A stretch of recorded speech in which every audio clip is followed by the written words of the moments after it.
Hello guys, welcome back to our channel. இன்றைக்கி என்னப்பானா ஒரு சிம்பிள் ஸ்வீட் ரெசிபி தான். அது எல்லாருக்கும் தெரிஞ்சிருக்கும். எனக்கு இது ரொம்ப இஷ்டம். எங்கள் வீட்லேயும் எல்லோரும் விரும்பி சாப்பிடுவாங்க.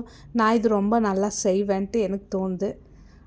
நான் அவளுக்கு நல்லா வாஷ் பண்ணிட்ட பிறகு தேங்காய் துருவி போட்டால் ரொம்ப நல்லாயிருக்கும். ஆனால் எனக்கு டைம் இல்லைன்றதுக்கோசரம் நான் மிக்சியில் ருப்பிட்ட பிறகு நான் இது அவலக்கி கூட மிக்ஸ் பண்ணிட்ட பிறகு நம்ம இப்போது சுகர் ஆட் பண்ணோம்.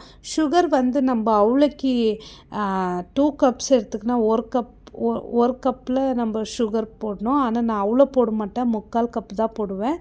ஏன்னா எனக்கு கொஞ்சம் ரொம்ப ஸ்வீட் பிடிக்காது.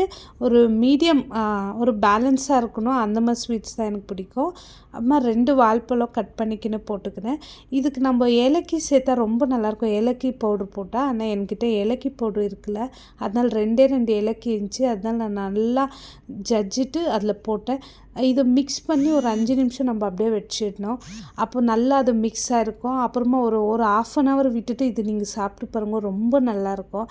நான் இது ஒரு ஃபஸ்ட் டைம் ட்ரை பண்ணுறப்போ ரொம்ப நல்லா வந்துச்சு. கொஞ்சம் பேர் பாலும் சேர்த்துக்குவாங்க.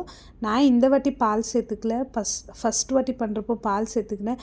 ரொம்ப நல்லா வந்துச்சு. அப்போ நான் குவான்டிட்டி ரொம்ப கம்மி பண்ணியிருந்தேன், அதனால் இன்னும் வேணுமா இருந்துச்சு. ஆனால் எங்களுக்கு கிடைக்கல. ஓகே ஃப்ரெண்ட்ஸ், இந்த வீடியோ பிடிச்சிருந்துச்சு